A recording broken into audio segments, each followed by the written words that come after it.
اور ان لوگوں کی ذمہ داری بنتی تھی کہ یہ فوراً یہ فیصلہ کرتے کہ اس کو بک جانا چاہیے اور لوگوں کو ان کے حقوق دینے چاہیے. 35 سال بڑا ٹائم ہوتا ہے.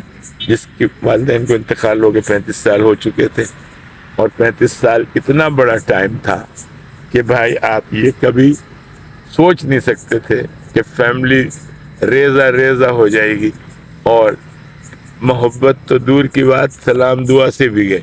ایک دوسرے سے جو ایک تاثر تھا کہ بھائی ایک دوستی ہو سکتی ہے, بھائی ہے, سگا بھائی ہے, سگی بہن ہے, وہ چیزیں ختم ہونا شروع ہو گئی. پھر ملنا ملانا ختم ہو گیا, عیدوں پہ ملنا لوگوں نے چھوڑ دیا. اس طریقے کی ریزنٹمنٹ آ گئی, اس طریقے کے احتجاج آ گیا, اس طریقے کی نیگیٹو جذبات آ گئے کہ اس نے بہت اثر کیا. ایک بدترین عمل ہوا کہ ہماری فیملی ختم کی طرف چلی, اختتام کی طرف. پیار دیکھنے میں نہیں آیا جیسا کہ مجھے پرسنلی بہت افسوس ہوا. بڑے عرصے کے بعد آیا تھا, بڑے مان سے آیا تھا. میں نے کہا یار ملیں گے اپنے بھائی بہنوں سے. اتنے عرصے کے بعد کچھ لوگ تو پہلے مر گئے, والدین کا انتقال پہلے ہو گیا. تو اس طریقے سے ہم نے فیصلہ کیا کہ یار اس پراپرٹی کو بیچتے ہیں, سب کے حصے ملیں گے تو شاید یہ فیملی دوبارہ یونائٹڈ ہو جائے گی. تو یہاں اتنے جھگڑے تھے کہ مجھے پڑاؤ ڈالنا پڑا اسلام آباد میں. میں پنڈی جا کے رہ گیا, وہاں چھوٹا موٹا ایک اسٹال لگایا وہاں کے مشہور مال رانیہ مال میں. آرٹ وغیرہ, اینٹکس وغیرہ, بکس کا کام ہے. تو وہ اسٹال سے کچھ آمدنی ہونے لگی تو میں وہاں 6 مہینے ٹھہر گیا.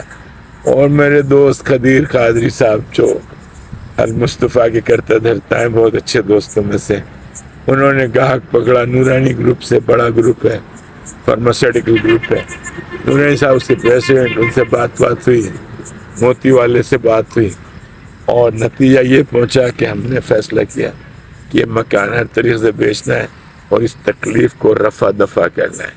اس میں اللہ تعالیٰ نے کامیابی دی, اور یہ جو 35 سال سے مسئلہ بنا ہوا تھا ہم نے اسے خیر خوبی سے 1 سال کے اندر طے کر دیا اور کروڑ روپے کا بیانہ پکڑا. تو یہ لوگ حیران ہو گئے کہ بھائی اتنے جلدی یہ کیسے ڈیل ہوئی.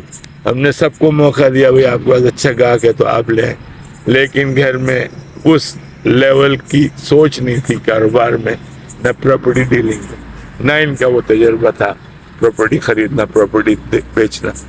تو ہم نے اپنے انیشیٹو سے جتنا بھی میرا تجربہ تھا باہر کا, گھر کا, اس ملک کا, میں نے فیصلہ کیا کہ یار اس مسئلے کو حل کرنا ہے اس سے پہلے کہ فیملی بالکل ہی ختم ہو جائے. اس میں اللہ نے کامیابی دی.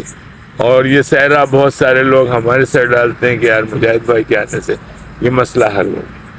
تو چلیں, میں بھی کہہ سکتا ہوں کہ ہاں میں نے اس میں کافی اچھا رول ادا کیا, پارٹیسپیٹ اچھا کیا.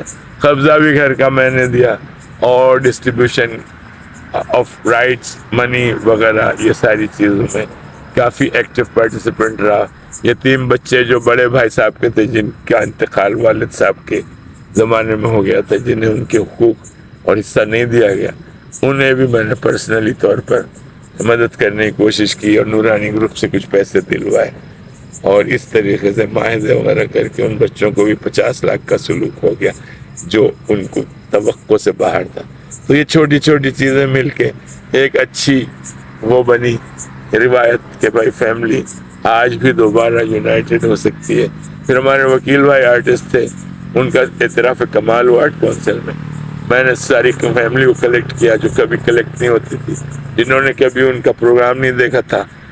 اعتراف کمال میں گئے, عامر بھائی جیسے بھائی گئے, دوسرے بھائی گئے, بھابھی گئی, ان کے بچے گئے, ساری فیملی گئے. اسی طرح پکنک بنی گھر والوں کی, اس میں بھی میرا بڑا رول ہے, ساروں کو لے کے گیا, ساکروں وغیرہ گئے, اور اس طریقے سے ایک نیا ماحول دیا گیا فیملی میں. چھوٹی سی میں نے تبصرہ کیا ہے, میں اپنے اوپر پھول نہیں برساؤں گا, لیکن یہ ایک بڑی اچیومنٹ ہے اگر آپ اس کی گہرائی میں اترے کہ جو فیملی بالکل ہی ختم ہو سکتی تھی وہ پھر بھی تھوڑی سی بچ گئی. اب امید ہے اللہ تعالیٰ سے کہ جن کے پاس ابھی تھوڑا بہت اللہ نے سوچ سمجھ اور ضمیر دیا ہے کہ بھائی آپ نے اس پریکٹس کو, اس نفرت کو, اس بے ایمانی کو چھوڑنا ہے. تو یہ میرا آخری مشورہ ہوگا فیملی ممبر سے وہ فیملی میں قریبی اور دور کے بھتیجے بھانجے چچا زاد بھائی چچا زاد چچا دادا وغیرہ سب سے یہی ریکویسٹ ہے کہ بھائی آپ فیملی کو دوبارہ اس کی آبیاری کریں اور دوبارہ ہمیں واپس ایک ایسے موڑ پہ ملنا ہے کہ ایک نیا پھول لگائیں نیا پودا لگائیں اور یہ فیملی کا ایک سفر جو ہوتا ہے محبت کا وہ جاری رہے. خدا حافظ پاکستان. پاکستان زندہ باد. اور اللہ تعالیٰ ایک میسج بھی انکل پاکستانیوں کے لیے تاکہ اس سے لوگ بھائی آپ جانوروں سے ضرور پیار کریں. یہ معصوم جانور ہیں. ہمارے حضور نے بہت پیار کیا جانوروں سے. اور حقوق کے حوالے سے جو لوگوں کے حقوق غصب کر لیتے ہیں جی حقوق کے حوالے سے میں یہ کہوں گا کہ آپ نے سخت احتجاج کرنا ہے اور چٹان کی طرح فولاد کی طرح کھڑا ہو جانا ہے وہ بندہ جو آپ کا حق ماننا چاہتا ہے. بڑا ہو چھوٹا ہو اس میں آپ نے اس کی تمیز بالکل نہیں رکھی کیونکہ وہ ایک مجرم ہے اور جرم کرنے کا عادی ہے.